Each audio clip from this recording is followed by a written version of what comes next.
കൂട്ടുകാരെ ചെമ്പനീർപ്പൂ നമ്മളൊക്കെ വളരെയധികം സങ്കടപ്പെടുത്തുന്ന കുറച്ച് ദിവസങ്ങളായി. അതുപോലെ തന്നെ സെയിം അവസ്ഥ തന്നെയാട്ടോ ഇന്നും. നമ്മുടെ സച്ചി ആ ഒരു റോട്ടില് കാണുന്ന ഒരു ഭഗവാന്റെ അടുത്ത് ഇങ്ങനെ തൊഴുത് പ്രാർത്ഥിക്കുന്നൊക്കെ ഉണ്ടല്ലോ. ആ ഒരു സെയിം സമയത്ത് നമ്മുടെ വർക്ക്ഷോപ്പിൽ നിന്ന് നമ്മുടെ സച്ചിക്ക് കോൾ വരികയാണ്. സച്ചിയുടെ കാറ് ശരിയായിട്ടുണ്ട്, ഇപ്പൊ പുത്തൻ കാറ് പോലെ ഉണ്ടടാ, നീ വേഗം എടുത്തുകൊണ്ട് പോയിക്കോ, അല്ലെങ്കിൽ ആരെങ്കിലും ഒക്കെ കണ്ണു വെക്കും, ഒരാളിപ്പോ വില ചോദിച്ചിട്ട് പോയതേ ഉള്ളൂ എന്നൊക്കെ പറഞ്ഞിട്ട് ഇങ്ങനെ വരികയാണ്. അപ്പൊ തന്നെ നമ്മുടെ സച്ചി ഭഗവാന്റെ അടുത്ത് ഇങ്ങനെ തിരികെ നന്ദി പറയുക. ഓ, വിളിച്ച് പ്രാർത്ഥിച്ചപ്പോൾ തന്നെ ഞാൻ അനുഗ്രഹിച്ചുള്ള ഭഗവാനെ എന്നൊക്കെ പറഞ്ഞ് നമ്മുടെ ഭഗവാന്റെ അടുത്ത് നന്ദി പറഞ്ഞിട്ട് സച്ചി പറയുന്നുണ്ട്, ആരാണ് ആ വില ചോദിച്ചത്, അയാളെ വേഗം വിളിച്ചു വരട്ടെ, എനിക്ക് വേഗം ആ കാറ് വിൽക്കണം, എത്ര പൈസയാണെന്ന് വെച്ചാൽ അത്ര മതി എന്നൊക്കെ പറയുന്നുണ്ട്. അപ്പൊ അയാൾ പറയുന്നുണ്ട് 4 ലക്ഷം രൂപയാണ് അയാൾ പറഞ്ഞിരിക്കുന്നതെന്ന്. അപ്പൊ സച്ചി, എനിക്ക് 4 ലക്ഷം മതി, എനിക്ക് 4 ലക്ഷമാണ് ഇപ്പോൾ അത്യാവശ്യം, നിങ്ങൾ കാറ് വിറ്റോളൂ, എനിക്ക് അയാളെ വിളിച്ചോളൂ, ഞാൻ വേഗം തന്നെ വർക്ക്ഷോപ്പിലേക്ക് വരികയാണെന്ന് പറഞ്ഞ് അവിടെ ചെല്ലുകയും അയാളുമായിട്ട് അയാൾ അപ്പൊ തന്നെ 4 ലക്ഷം രൂപ കൊടുക്കട്ടെ. അപ്പൊ അയാൾ പറയുന്നുണ്ട്, പേപ്പറിലൊന്നും ഇപ്പൊ ഒപ്പിടണ്ട, നീ വേഗം ഹോസ്പിറ്റലിലേക്ക് ചെല്ലുന്നു പറയുന്നുണ്ട്. അപ്പൊ സച്ചി പറയുന്നുണ്ട്, ഓ, താങ്കൾ എന്നെ ആദ്യമായിട്ട് കാണുവാണല്ലോ, എന്നിട്ടും എന്നെ ഇത്രയ്ക്ക് വിശ്വസിക്കുന്നുണ്ടല്ലോ എന്നൊക്കെ പറഞ്ഞ് ഞാൻ കുറെ പേരുടെ മുന്നിൽ കൈ നീട്ടി, പക്ഷെ ആരും എന്നെ സഹായിച്ചില്ല, സാറാണ് എന്നെ സഹായിച്ചത്, സാർ എന്റെ ദൈവമാണ് എന്നൊക്കെ പറഞ്ഞിട്ട് ഭയങ്കരമായിട്ട് സച്ചി കൈകൂപ്പി നന്ദിയൊക്കെ പറഞ്ഞിട്ട് സച്ചി ഹോസ്പിറ്റലിലേക്ക് പോകുക കേട്ടോ. അപ്പൊ അവിടെ ചെല്ലുമ്പോൾ സച്ചിനോട് നമ്മുടെ എന്താ പറയുക ചന്ദ്രയൊക്കെ ചോദിക്കുന്നുണ്ട്, രേവതിയെ കണ്ടോ, നീ ആധാരം പണയം വെച്ചോ, പൈസ കിട്ടിയോ എന്നൊക്കെ ചോദിക്കുന്നുണ്ട്.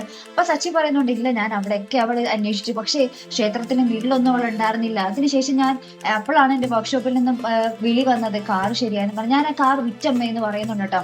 അപ്പൊ തന്നെ നമ്മുടെ ചന്ദ്രയും സുധിയൊക്കെ, കാർ നീ വിറ്റെന്നോ, നിനക്കത് എത്ര വലുതായിരുന്നു എന്നൊക്കെ പറയുന്നുണ്ട്. അപ്പൊ കൂടെ നിന്ന ഒരു ആള് പറയുന്നൊക്കെ ഉണ്ട് കേട്ടോ, ആ കാർ നീ എത്ര രൂപയ്ക്കാ വിറ്റതെന്ന് ചോദിക്കുന്നുണ്ട്. അപ്പൊ 4 ലക്ഷം രൂപ, നമുക്കറിയാം ഇവിടെ വില എത്രയാണെന്ന് അല്ലെ, ഞാൻ അതായിട്ട് പറഞ്ഞതല്ല. അപ്പോൾ അയാൾ പറയുന്നുണ്ട്, ഓ, ഇതിലും വലിയ തുക കിട്ടുവാറുന്നല്ലോ എന്നൊക്കെ പറയുന്നുണ്ട് കേട്ടോ. അപ്പൊ സച്ചി പറയുന്നുണ്ട്, ഞാനിപ്പോ അതൊന്നും നോക്കിയില്ല, ഇപ്പോൾ അച്ഛന്റെ ഓപ്പറേഷൻ ആണ് എനിക്ക് മുഖ്യം, അച്ഛനാണ് എനിക്ക് എല്ലാത്തിലും വലുത്, അച്ഛൻ എനിക്ക് രക്ഷിച്ചേ പറ്റൂ, ഇത് എന്നെ കൊണ്ട് ചെയ്യാവുന്നത് ഞാൻ ചെയ്തു എന്നൊക്കെ പറയുന്നുണ്ട്. അപ്പൊ തന്നെ നമ്മുടെ ചന്ദ്രയ്ക്ക് ഭയങ്കര സങ്കടം. അപ്പൊ ഇതൊക്കെ നമ്മുടെ മാറി നിന്ന് നമ്മുടെ രേവതിയൊക്കെ കേൾക്കുന്നുണ്ട് കേട്ടോ, ഈ കാറ് വിറ്റ കാര്യമൊക്കെ. അപ്പൊ തന്നെ നമ്മുടെ രേവതി, കാറ് വിറ്റെന്നോ, സച്ചേട്ടൻ എത്ര പ്രിയപ്പെട്ടതായിരുന്നു എന്നൊക്കെ ഇങ്ങനെ ഉള്ളിൽ ചിന്തിക്കുന്നുണ്ട്. അപ്പോഴത്തേക്കും നമ്മുടെ ചന്ദ്ര ബാപ്പ നമ്മുടെ ശ്രുതി പറയുന്നുണ്ട്, എടാ ഇത് പോരടാ, ഇത് ഓപ്പറേഷന് മുമ്പ് അഡ്വാൻസ് ആയിട്ട് കെട്ടണം എന്ന് പറഞ്ഞൊരു തുകയാണ്, ഇതിന് ഇനിയും 3 ലക്ഷം രൂപയോളം ആവശ്യം വരും എന്ന് പറയുന്നുണ്ട്. അപ്പൊ സച്ചി പറയുന്നുണ്ട്, എടാ എനിക്ക് ഇതേ പറ്റുള്ളൂ, ഞാൻ എന്റെ മാക്സിമം ഞാൻ ചെയ്തിട്ടുണ്ടെന്ന് പറയുന്നുണ്ട്, ഇനി ഞാൻ എവിടെ പോയി കാശ് അന്വേഷിക്കും എന്ന് പറഞ്ഞിങ്ങനെ തലക്ക് കൈയും കൊടുത്ത് ഒരു കസേരയിൽ പോയിരിക്കുവാണ് നമ്മുടെ സച്ചി. അപ്പൊ തന്നെ നമ്മുടെ ചന്ദ്ര എല്ലാ സ്വർണ്ണവും ഒരിടത്ത് നമ്മുടെ സച്ചിയുടെ കയ്യിൽ കൊടുക്കുന്നുണ്ട്. എന്നിട്ട് പറയുന്നുണ്ട്, ഇതൊക്കെ എനിക്ക് അദ്ദേഹം മേടിച്ചു തന്നാണ്, അദ്ദേഹത്തിന്റെ ഈ ഒരു അവസ്ഥയിൽ ഇതൊക്കെ വിറ്റില്ലെങ്കിൽ പിന്നെ എന്തിനാണ് എനിക്ക് ഈ സ്വർണം, നീ ഇനി ആരുടെ മുന്നിൽ കൈനീട്ടരുത്, നിന്റെ ജീവനായ കാർ വരെ നീ വിറ്റു അച്ഛന് വേണ്ടി, എനിക്ക് മനസ്സിലായടാ മോനെ എന്നൊക്കെ പറഞ്ഞിട്ട് ആ ഒരു സ്വർണം നമ്മുടെ സച്ചിയുടെ കൈകളിൽ ഏൽപ്പിക്കുന്ന ഒരു മുഹൂർത്തോട്ടോ.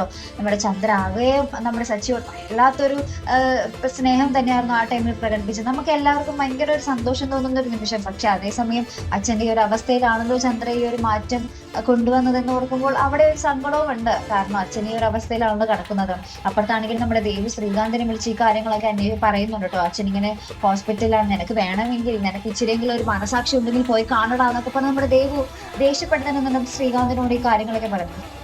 അപ്പൊ ശ്രീകാന്ത് ഹോസ്പിറ്റലിലേക്ക് പോകാൻ നേരം വർഷ പറയും, എടാ ഞാനും കൂടി വരണ്ടടാന്ന് പറയും. അപ്പൊ ശ്രീകാന്ത് പറയും, എടി ഞാൻ പോയാൽ തന്നെ അവിടെ വലിയ പ്രശ്നം ഉണ്ടാകും, നീ വരണ്ടാന്ന് പറയും. അപ്പൊ തന്നെ നമ്മുടെ വർഷ ഉണ്ടല്ലോ, എന്നാ നീ ചെല്ലെന്ന് പറഞ്ഞ്, അയ്യോ നിന്റെ ബാങ്കിൽ പൈസ വേണമല്ലോ, ഞാൻ നിന്റെ ബാങ്ക് അക്കൗണ്ടിലോട്ട് കുറച്ച് പൈസ ഇട്ടായിരുന്നു, 2 ലക്ഷം രൂപ ഇട്ട് തന്നേക്കാം, ഇനി എന്തെങ്കിലും ആവശ്യമുണ്ടെങ്കിൽ നീ ചോദിച്ചേക്കണേ, ഞാൻ തന്നോളാം എന്ന് പറഞ്ഞിട്ട് നമ്മുടെ ശ്രീകാന്തിന്റെ അക്കൗണ്ടിലോട്ട് 2 ലക്ഷം രൂപയും ഇട്ടിട്ട് ശ്രീകാന്ത് ഹോസ്പിറ്റലിലേക്ക് പോകുന്ന ഒരു നിമിഷങ്ങൾ നമുക്ക് കാണാൻ സാധിക്കുന്നുണ്ട്. അപ്പൊ അവിടെ വർഷയുടെ നല്ല മനസ്സ് നമുക്ക് കാണാൻ സാധിക്കുന്നുണ്ട്. എന്തൊക്കെ പറഞ്ഞാലും ആ ഒരു സമയത്ത് ഉപകാരമല്ല, ആ ഒരു സമയത്ത് നമ്മുടെ വർഷയുടെ ഒരു പെരുമാറ്റം കാണുമ്പോൾ മനസ്സിലാവും എത്ര ഉള്ളിൻ്റെ ഉള്ളിൽ എത്ര ആത്മാർത്ഥമായ സ്നേഹം ശ്രീകാന്തിനോടും ശ്രീകാന്തിന്റെ വീട്ടുകാരോടും ഉണ്ടെന്നുള്ളത് അല്ലെ.